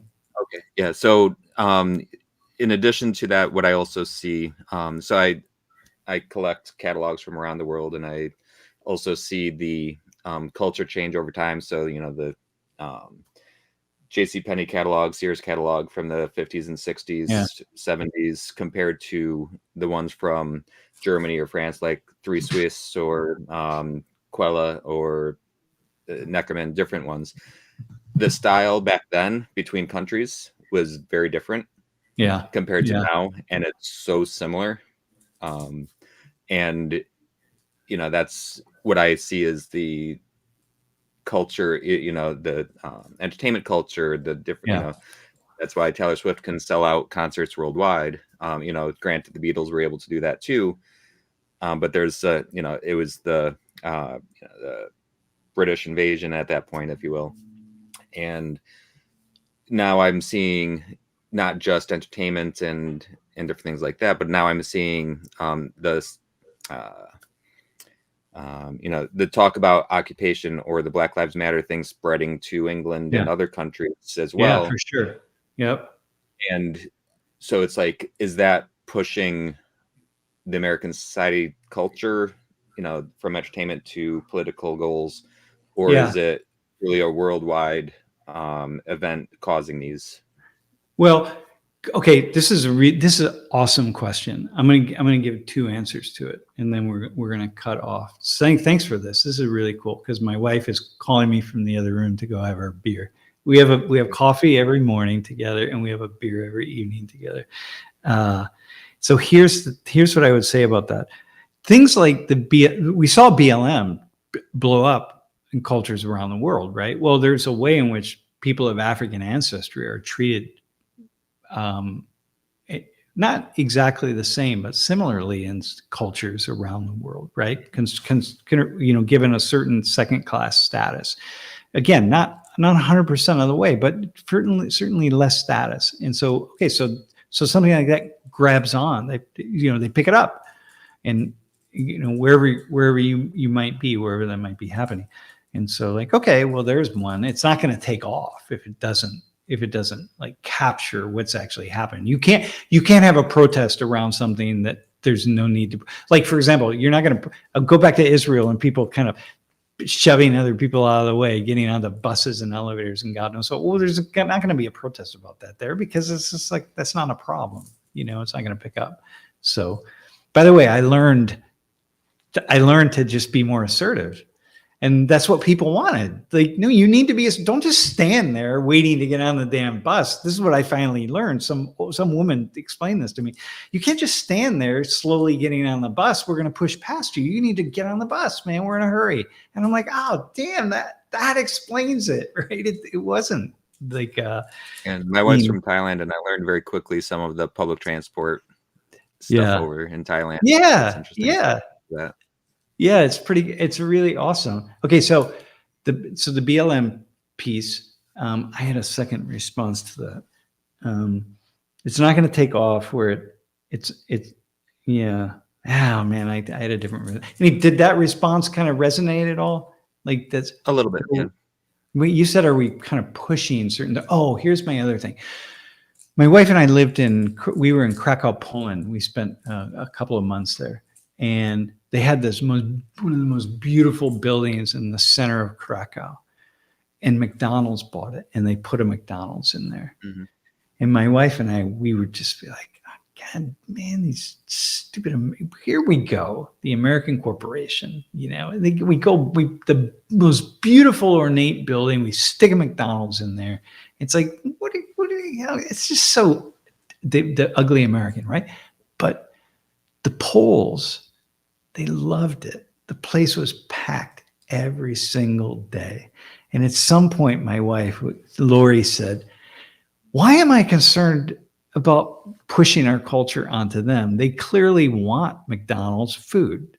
Like, who am I to say like you can't have McDonald's food? We don't eat at McDonald's. We haven't eaten at McDonald's in, I don't know, decades, right? But they obviously want it. So, I mean, there's some things that you're going to push onto other people that are a problem, right? Toxic chemicals and God knows what. But I guess you could say McDonald's food is toxic chemicals, but nonetheless, it was such a mind shift for us. It's like the Poles, like, whatever. If you want McDonald's food, I'm not going to be your spokesperson.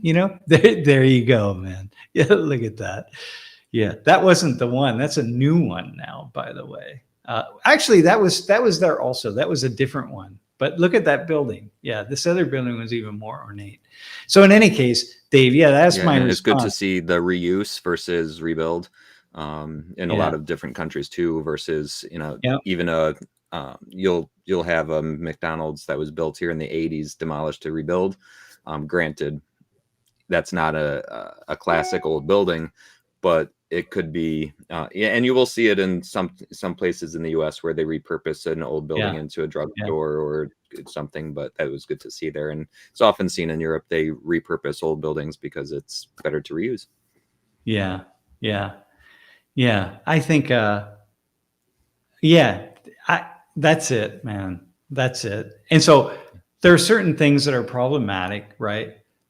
Just rebuild, just go tear things down and rebuild, overuse resources and stuff. That's a kind of a thing like, hey, we really would be better off if we weren't doing that. The world would be better. Our future generations, the progeny, maybe won't make generations with an S, will just be a future generation. But but nonetheless, your point is like, let's kind of go easy. Let's not take it too far. Hey, awesome, man. Hey, where are you calling from, by the way? Binghamton. Binghamton. Very cool. Yep. Nice. Yep. I've been to Binghamton a few times. Yeah. Great university, great area for the most part. The carousels are amazing. If you're ever here in the summer, the former corporation Endicott Johnson donated 6 carousels to the community. They're all free to ride. 5th oldest zoo in the country. Hockey, baseball, you name it. It's a good area. Yeah. No, I applied for my PhD to do my PhD work at Binghamton, and I got turned down. They didn't admit me. So. Oh no. Well, it's what they lost a good one. Well, I don't know. I don't think I was very thoughtful back then. Maybe I don't know. Whatever it was, Destiny. Destiny brought me here. Not Destiny the streamer, by the way. But and my undergrad is from there in human development, and my master's is a combo student affairs and public administration. So looking at, the whole learning process from birth to college has been interesting. Cool. Yeah, very cool. Yeah, it's just brutal winters up there, man. I gotta think it's not. A few inches. Yeah. All right. Hey, listen, man. Let me just say one more time. We are on Thursday. Lori's going to come on, and we're going to talk about this congressional hearing with the 3 Ivy League presidents. And Lori's just really got some super cool insights about these kinds of things and what happened. And so, anyway, Dave, thanks, man. Thanks for jumping on. Really appreciate it. Thank you. Yeah. All right, Jeff. We're gonna head out. So, man. Thank you everybody for watching on YouTube. and on Twitch, because this is the first time that we've streamed on Twitch, and I don't even remember the last time we were there. Matt reminded me of what the bubbles were, and our notes are there. Was anybody watching on Twitch? Of course, we had a couple of people, including I don't ever read these names as actual words, so I can never pronounce them. But I just call you Mad, and Matt were over there as well. Yeah, listen, I would agree with that. A lot of times, clearly the government and NGOs, they push all sorts of things, man. Yeah. Hey, thanks, man. High-speed moving turtle. Speaking of that, I better be a high-speed moving turtle and get in the other room. All right, man. Hey, so we'll be back Thursday. Thanks. All right, man. See everybody. Be well. Yeah, be well. Yeah, I forgot to